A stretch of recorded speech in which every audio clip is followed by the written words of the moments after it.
So the European Commission, under the leadership of Ursula von der Leyen, whom you know I'm very fond of, has just proposed its new budget for the period of 2028 till 2034. And I kid you not when I say that I had to check this like 5 times to make sure that I wasn't hallucinating and to make sure that the person who wrote it down didn't fall asleep with their nose pressed on zero, because the budget that they are proposing is 2 trillion euros. That is 2,000 billion euros, or a 2 followed by 12 zeros. Now, I can't even begin to visualize that. I mean, I think that most normal people have no idea what that even means, like 12 trillion euros.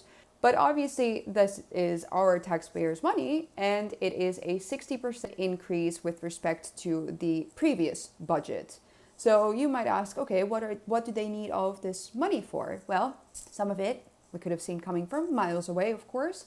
They are going to set aside 100 billion euros for support for Ukraine, 130 billion euros for European defense, and 400 billion euros for crisis management.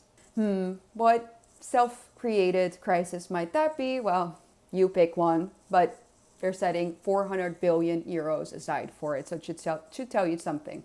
And the other one, 200 billion for, I quote, Europe in the world. And that entails, according to their website, European enlargement. So they're not even hiding that. You know, we all know which country they mean by that. And external action. So that's most likely a ton of money that they're going to spend on foreign aid in countries like, I don't know, countries in Africa, most likely, right?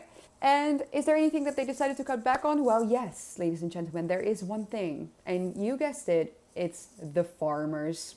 Agriculture is going to be put together with cohesion, whatever that may be, and the funds for those 2 posts are going to be cut in half.